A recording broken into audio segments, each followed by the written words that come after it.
Saludos cordiales, audiencia de Voz Andina Internacional. Empezamos aquí un nuevo programa de diálogos universitarios y hoy lo vamos a hacer con un invitado muy especial. Se trata de Pablo Barragán Ordóñez, es abogado y máster en Relaciones Internacionales de la Universidad Andina Simón Bolívar, sede Ecuador. Además ha realizado estudios en Francia y Rusia. Durante su maestría desarrolló la tesis titulada Organizaciones Intergubernamentales Regionales en América Latina, los casos de UNASUR y su actual crisis. Barragán Ordóñez ha colaborado como escritor en la revista de Derecho Novedades Jurídicas, entre otras de sus actividades. Y hoy vamos a hablar sobre su libro Realpolitik, el orden mundial detrás del conflicto en el este de Ucrania. Esta es la portada.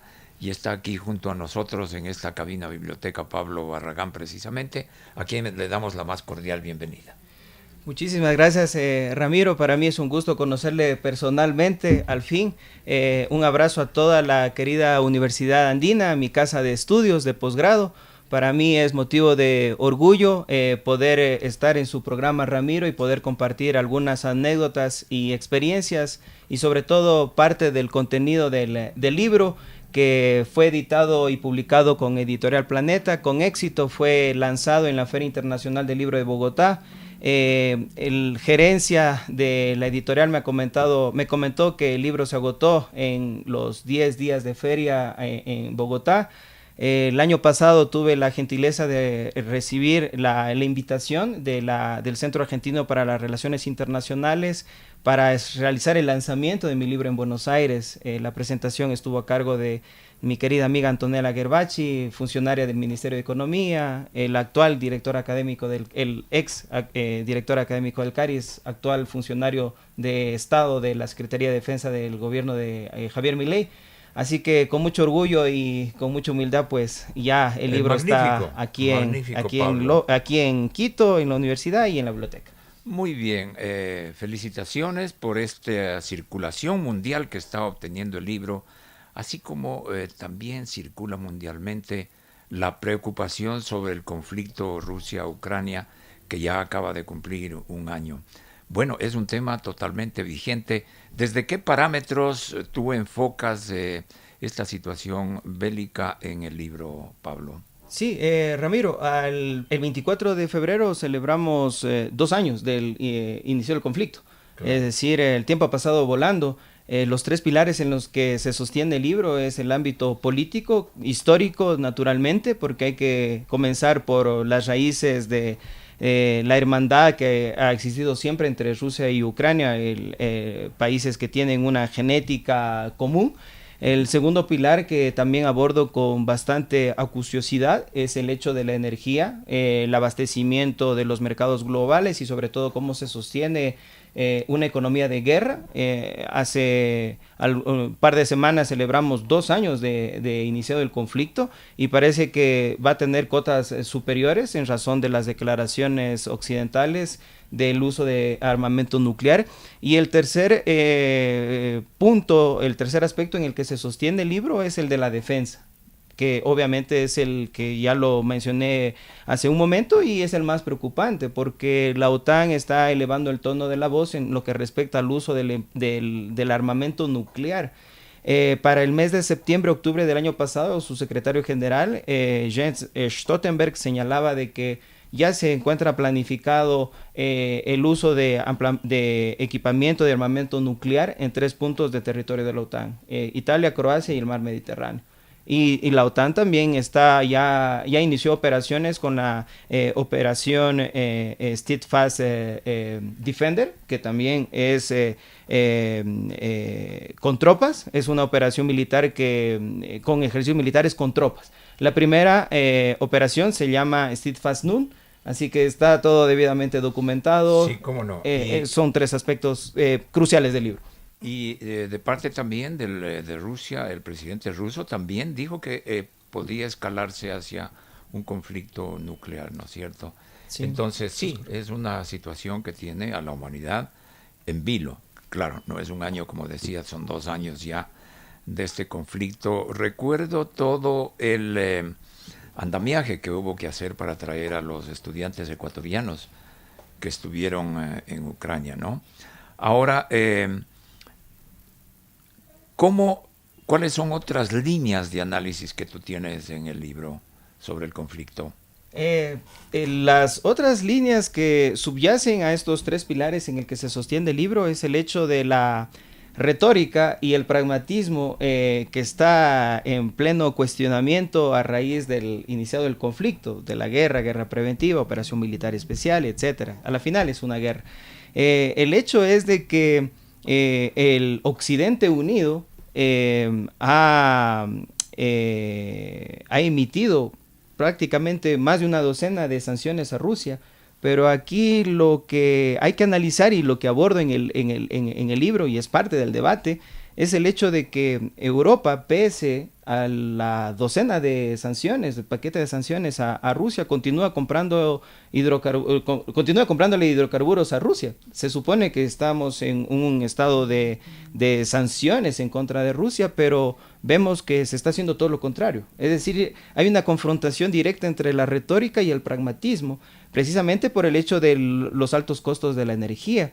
Y también otro aspecto crucial del libro, que también lo expongo en mi obra, es el hecho de que paradójicamente y para sorpresa del mundo, cada día Estados Unidos paga a Rusia por uranio enriquecido por valores superiores a los $1.000 millones.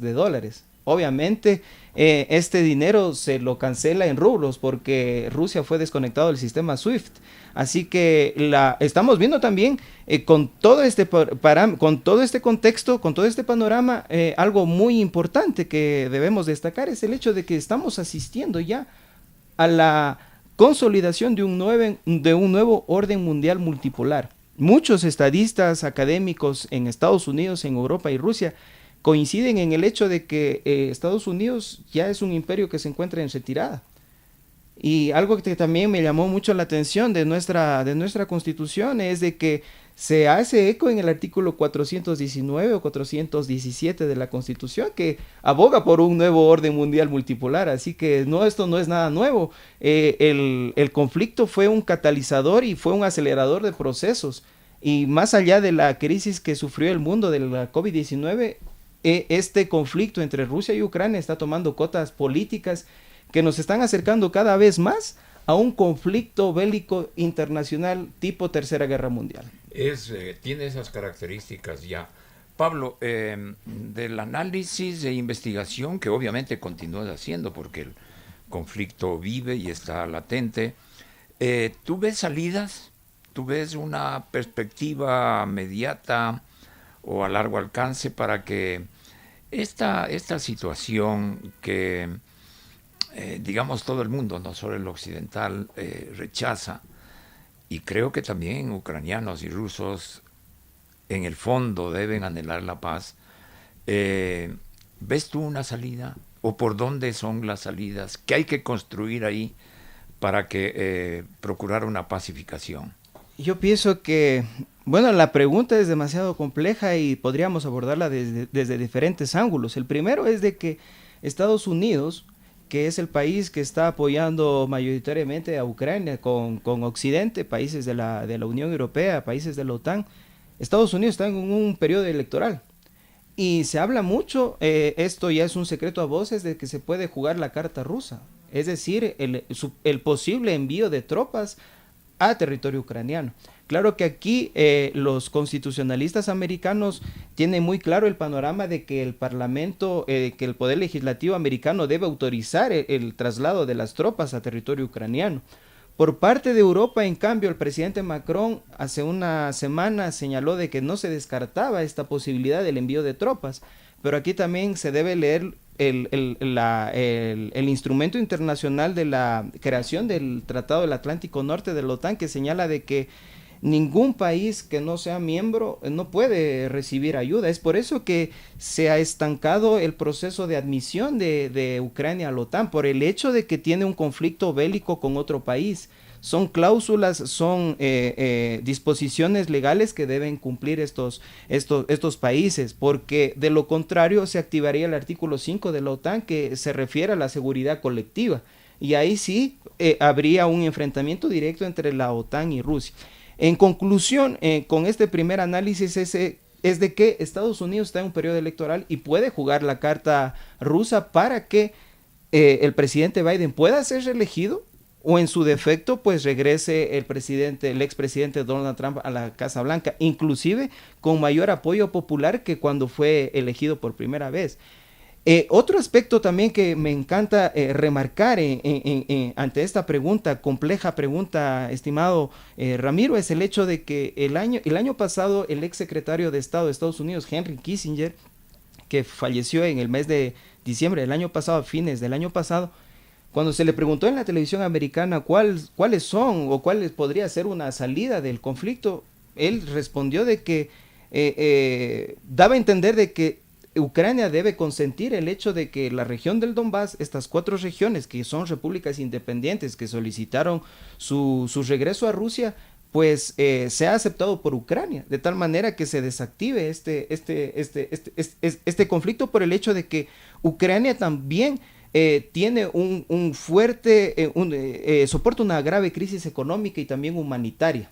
Son más de 6 millones de desplazados, 400,000 hombres que han fallecido en estos 2 años de conflicto bélico, y ya no resiste la población ucraniana. Por ahí también el hecho, y atando cabos con las declaraciones del presidente francés Emmanuel Macron, que indicaba de que no se descartaba el envío de tropas a territorio ucraniano. Y ahí sí los rusos prácticamente tienen bien pintada la línea roja de que pueden utilizar inclusive armamento táctico, armamento nuclear, para repeler esas amenazas, porque estamos, Ramiro, ya casi con el reloj nuclear al punto 12, o sea, a la hora 12. Entonces yo pienso que una desactivación de ese conflicto vendría más bien por el hecho de que se reduzca también el financiamiento a Ucrania. Hace un mes el legislativo americano aprobó un paquete de ayuda a Ucrania, Taiwán y también a Israel por 95 billones de dólares. Es decir, 95,000 millones de dólares. ¿Eso qué significa para quienes vivimos en el estudio de las relaciones internacionales? De que no vemos una solución a corto plazo, porque ya existe financiamiento para una guerra prolongada.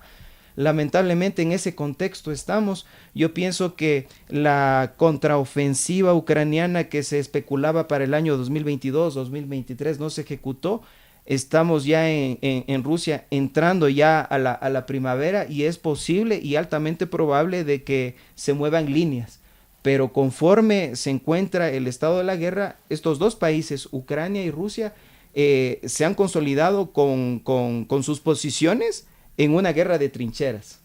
Y de ahí la opinión, el criterio que emitió en su momento el ex secretario de Estado de Estados Unidos, Henry Kissinger, de que se delimiten las nuevas fronteras en función de las posiciones actuales. Lastimosamente, como señalas, Pablo, y qué penoso que la situación esté así en esta zona del mundo. Entiendo que por eso tú subrayas en tu estudio esta palabra, la realpolitik, ¿no es cierto?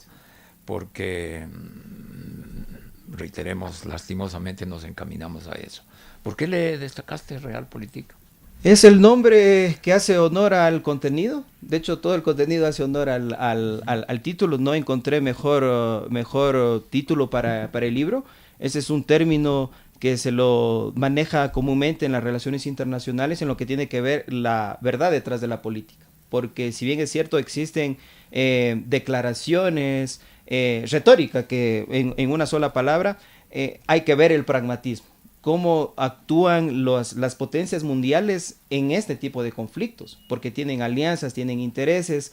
Aquí, por ejemplo, está también consolidándose el resurgimiento de la comunidad de estados independientes, algunos estados que formaron parte de la Unión Soviética, que tienen una cooperación militar muy estrecha por cuestiones ideológicas e históricas, y también a esta alianza se ha sumado China y también se ha sumado Irán.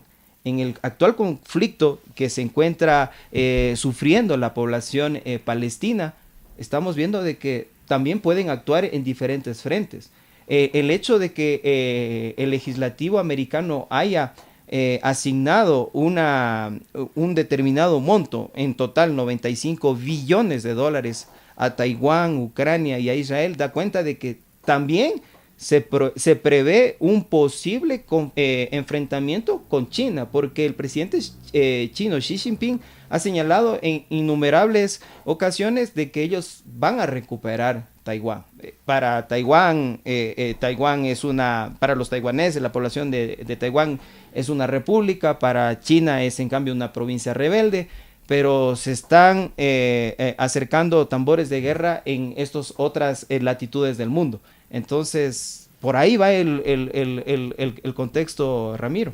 Muy bien, Pablo. En tu análisis, en tu investigación, en esta foto que haces al momento, ¿cuál es la principal conclusión que tú extraes, que tú ofreces sobre el conflicto? Yo rescato las palabras de un embajador español de apellido de Cuéllar, que es parte de la fuente bibliográfica del libro, que enfatizaba en el hecho de que esta guerra es un acelerador de procesos, con la dirección hacia un nuevo orden mundial multipolar. Esto está incluido en nuestra Constitución, el artículo 419, si no estoy mal, de afianzar un nuevo orden mundial multipolar, más democrático, justo todo lo que está propugnando el BRICS. Este nuevo orden mundial multipolar se está consolidando poco a poco. El uso del dólar cada vez es menor. Siempre invoco las declaraciones de los estadistas y los propios tomadores de decisiones, en este caso la secretaria del Tesoro de Estados Unidos, Janet Yellen, que señala de que este conflicto de cierta manera ha hecho de que países como Rusia puedan ya comerciar en sus propias monedas, es decir, realizar transacciones en sus propias monedas. En volumen mayoritario alto lo hace con China, y ya se habla de un 30% del uso de sus propias monedas, desplazando al dólar como moneda de reserva mundial, como moneda de confianza. Así que si estamos hablando de un contexto político, de límites, de fronteras, el hecho de un nuevo orden mundial multipolar, yo pienso que no se lo puede dejar a un segundo o un tercer plano. Esto es más que evidente. La Unión Europea está sufriendo graves consecuencias económicas a raíz del efecto boomerang de las sanciones de Occidente en contra de Rusia. Todo el sector agrícola de la Unión Europea está en voz de protesta a raíz precisamente de permitir el acceso a territorio europeo del grano ucraniano, que para ellos es bastante sorprendente de que un país que no sea miembro pues tenga estas preferencias arancelarias, o sea, arancel cero, o mejor dicho, a raíz de la guerra pues a permitírseles por humanidad pues el ingreso del grano a Europa. Pero también se está hablando, al menos durante esta semana en la prensa europea, es el hecho de que con los altos precios de la energía que se han multiplicado por 4, Italia puede también sufrir en su estómago estas repercusiones de la guerra, por el hecho de que se incrementa el precio de la pasta. En Francia se va a incrementar también el precio del pan, y la población se hará a un lado con respecto al conflicto bélico, porque también ellos han señalado en múltiples encuestas que indican que más del 50% señalan de que ese conflicto no les corresponde a ellos, a los europeos, ni tampoco a los americanos, sino únicamente a los ucranianos y a los rusos. En Estados Unidos también hay un debate álgido, inclusive en el propio Washington, que señala de que, y dan cifras en Wall Street, en Washington, en todo Estados Unidos, en importantes think tanks, de que El aporte personal del americano a la guerra entre Rusia y Ucrania es superior a los $1,400. Y republicanos, senadores norteamericanos señalan del beneficio de la guerra para ellos. Ellos están prácticamente pagando, los taxpayers, los contribuyentes están financiando una guerra que no les corresponde, que está en el otro lado del mundo. De ahí también que existe mucha preocupación por Occidente, en concreto la Unión Europea y la OTAN, de que si regresa el expresidente Donald Trump a la Casa Blanca, les va a pasar la factura para que cubran las cuotas que les corresponde del 2% con cargo al presupuesto de la OTAN, si quieren continuar recibiendo este bien público global que es la seguridad, es la protección. Así que yo concluyo con el hecho de que estamos ante un nuevo orden mundial multipolar. Todos los imperios caen, no va a ser la excepción con Estados Unidos, existe ya un desplazamiento paulatino. Es cierto de que algunas estructuras de la Segunda Guerra Mundial se mantienen, como el Consejo de Seguridad de las Naciones Unidas, pero en el aspecto económico está claro el panorama de que las dos economías más importantes del mundo son China y Estados Unidos, y que también a raíz de este conflicto que lleva 2 años y que no tiene viso de una pronta solución, está haciendo ver al mundo de que el mercado global se está consolidando en el Indo-Pacífico. Así que prácticamente estamos viendo que ese es un panorama ya real. Y también otro de los aspectos muy importantes que me gustaría resaltar, Ramiro, es el hecho del aprovisionamiento de la energía. Rusia desplazó hace un mes a Emiratos Árabes Unidos como el primer exportador mundial de petróleo. Continúa como el primer exportador mundial de gas natural. Y aquí estamos viendo de que es un país que se está sosteniendo económicamente precisamente por su industria. El año pasado Rusia con un conflicto bélico creció 3.6%. Las estadísticas no son nada halagadoras, en cambio, para la Unión Europea, las dos economías más importantes de Europa. Francia y Alemania van a crecer, la primera un 0.06%, que es recesión, y Alemania un 0.02%, que es recesión. Ellos le llaman un crecimiento negativo, pero es un escenario de recesión. Así que estamos viendo que paralelo a todo este escenario bélico, Europa se está desindustrializando. La estocada final la dio el año pasado el gobierno de la administración de Biden. En el mes de febrero y octubre ellos promulgaron la ley y refrendaron la ley de la lucha contra la inflación, que da incentivos, que promueve incentivos fiscales federales para que las industrias arriben a Norteamérica. Y por lo tanto Europa, al no tener un abastecimiento barato de hidrocarburos rusos, está haciendo posible de que de que se desplace la industria europea hacia Norteamérica. Así que en ese contexto estamos.